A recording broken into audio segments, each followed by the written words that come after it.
चौथी बरसी आज आतंकी हमले में शहीद 40 जवानों को सीआरपीएफ ने दी श्रद्धांजलि।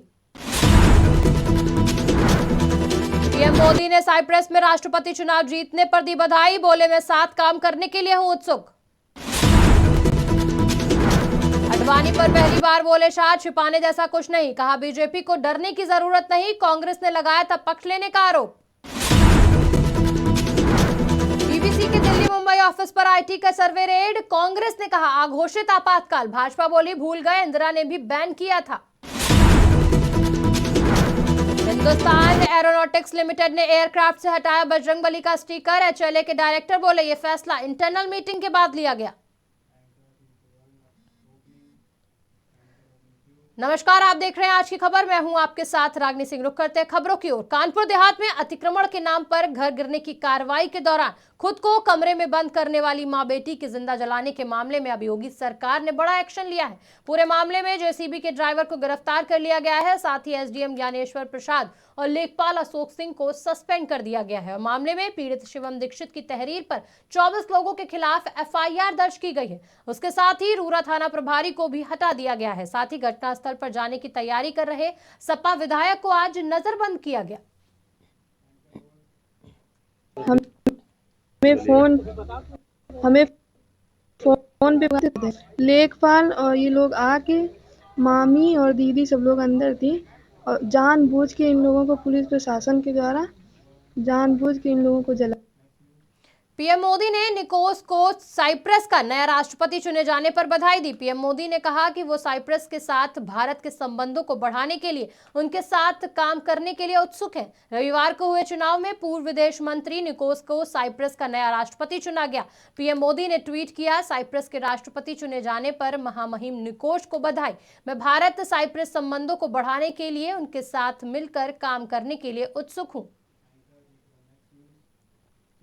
हिंडनबर्ग अडानी विवाद पर गृह मंत्री अमित शाह ने पहली बार बयान दिया। उन्होंने एक इंटरव्यू में कहा कि इस पर कोई कमेंट करना सही नहीं होगा क्योंकि मामला सुप्रीम कोर्ट में है, लेकिन इतना जरूर कहा गया है कि इसमें बीजेपी के लिए छिपाने जैसी कोई बात नहीं है और ना ही डरने की जरूरत है। आपको बता दें कि हिंडनबर्ग की रिपोर्ट सामने आने के बाद राहुल गांधी समेत विपक्ष ने बीजेपी पर अडानी का बचाव करने का आरोप लगाया था। इसे लेकर संसद से सड़क तक प्रदर्शन भी किया गया था, जिसको लेकर गृह मंत्री ने आज पहली बार प्रतिक्रिया दी है।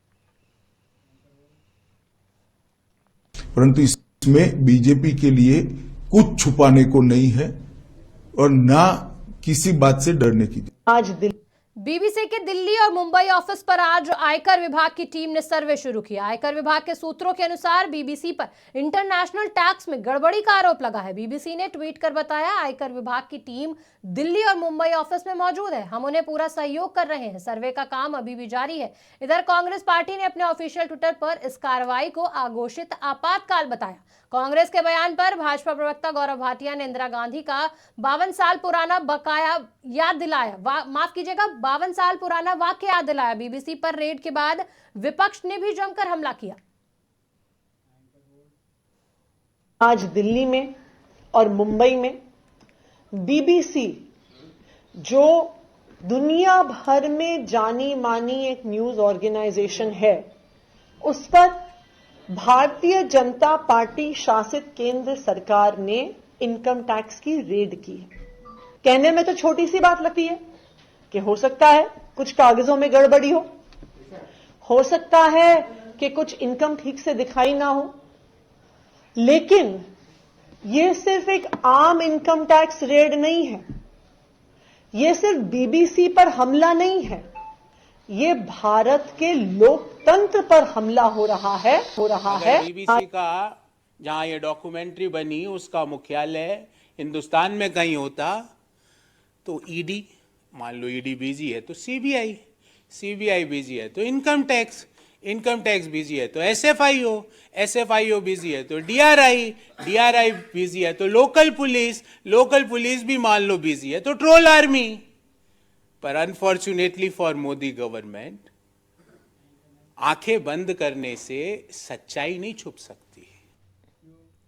HLA ने बेंगलुरु में एरो इंडिया 2023 एरो शो में प्रदर्शित HLFT 42 विमान मॉडल की टेल से भगवान हनुमान की तस्वीर को हटा दिया। अब HAL के चेयरमैन CB अनंत कृष्ण का बयान सामने आया है। उन्होंने कहा, स्टिकर किसी इरादे से नहीं लगाया गया था, ना ही किसी इरादे से हटाया गया है। वहीं डायरेक्टर डॉक्टर DK सुनील ने कहा कि स्टिकर हटाने का फैसला इंटरनल है। विमान की टेल पर हनुमान जी की फोटो थी, साथ ही एक मैसेज भी लिखा था, द स्टॉर्म इज कमिंग। इस विमान को देश के पहले स्वदेशी एयरक्राफ्ट का मारुत का उत्तराधिकारी बताया जा रहा है। यूपी में 16 फरवरी से बोर्ड की परीक्षाएं शुरू होने जा रही हैं। बोर्ड परीक्षा को लेकर मुख्यमंत्री योगी आदित्यनाथ ने आज अफसरों के साथ बैठक की। बोर्ड परीक्षा में सख्ती बरतने का आदेश दिया। नकल करते हुए पकड़े जाने पर NSA की कार्रवाई करने की बात कही। CM ने कहा कि ऐसी किसी भी घटना में शामिल होने पर कक्ष निरीक्षकों और केंद्र व्यवस्थापकों के खिलाफ FIR दर्ज की जाएगी।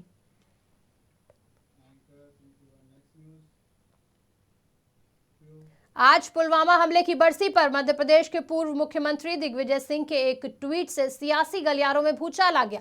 दिग्विजय ने ट्वीट करते हुए लिखा, आज हम उन 40 शहीद CRPF जवानों को श्रद्धांजलि देते हैं जो पुलवामा में भारी इंटेलिजेंस चूक के कारण शहीद हो गए। मुझे उम्मीद है कि सभी शहीदों के परिवारों का अच्छे से पुनर्वास किया गया है।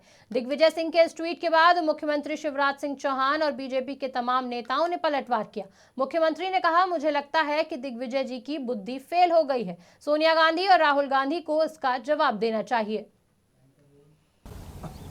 दिग्विजय जी की बुद्धि मुझे लगता फेल हो गई है, उसका फेलियर है ये।